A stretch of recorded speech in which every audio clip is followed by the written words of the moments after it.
एक बार दालभ्य ऋषि ने पुलस्त ऋषि से पूछा, हे ऋषि श्रेष्ठ, मनुष्य मृत्युलोक के रक्त भाव आदि महापाप करते हैं, दूसरे का धन की चोरी करते हैं, दूसरे की उन्नति देखकर ईर्ष्या करते हैं।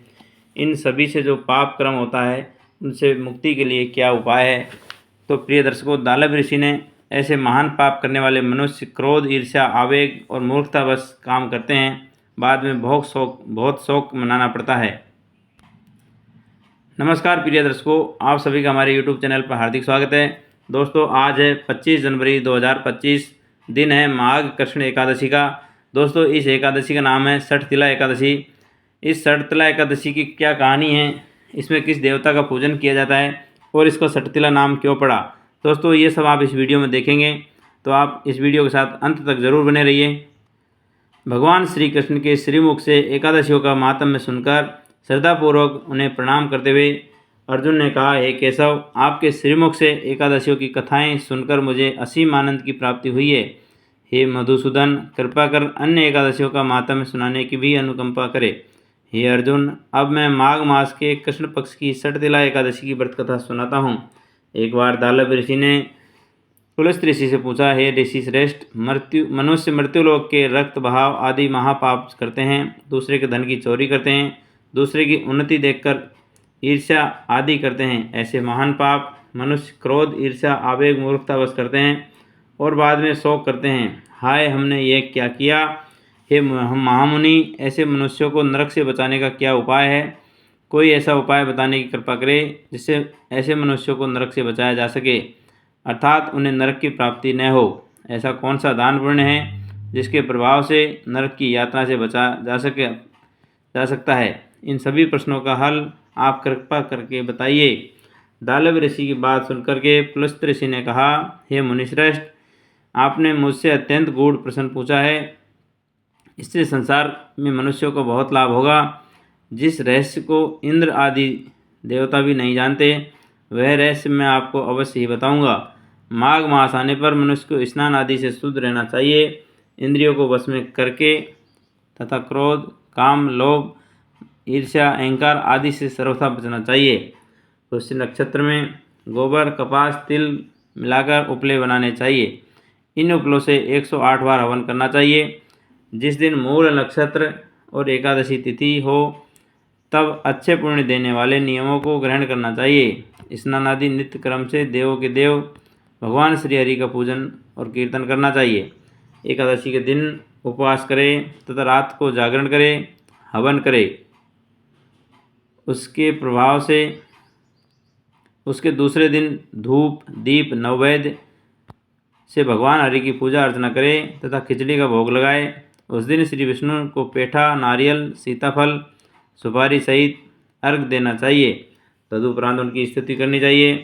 हे जगदीश्वर, आप निराश्रितों को शरण देने वाले हैं, आप संसार में डूबे हुए का उद्धार करने वाले हैं। हे कमलनयन, हे मधुसूदन, हे जगन्नाथ, हे पुंडरीकाक्ष, आप लक्ष्मी जी सहित मेरे उस तुच्छ अर्घ को स्वीकार कीजिए।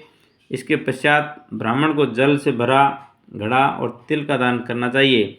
यदि संभव हो तो ब्राह्मण को गऊ और तिल दान देना चाहिए।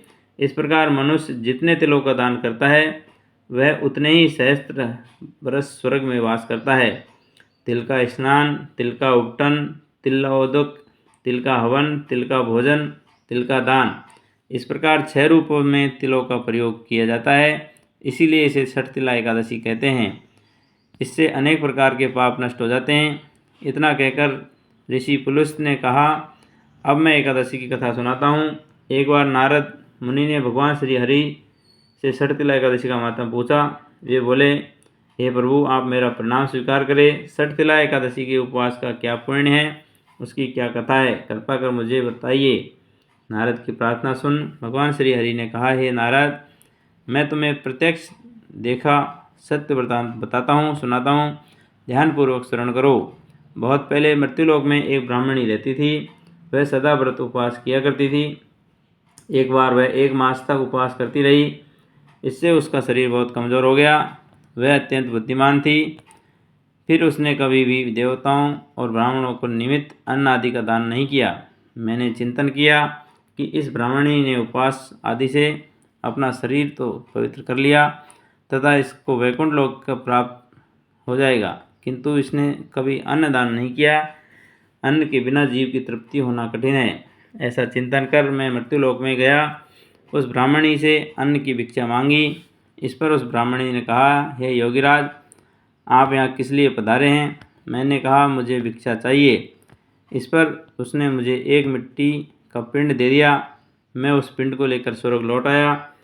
कुछ समय बीतने के बाद वह ब्राह्मणी शरीर त्याग कर स्वर्ग में आई। मिट्टी के पिंड के प्रभाव से उस जगह एक आम का वृक्ष सहित घर मिला, किंतु उसने उस घर को अन्य वस्तुओं से खाली पाया। वह घबराई हुई मेरे पास आई और बोली, हे प्रभु, मैंने अनेक व्रत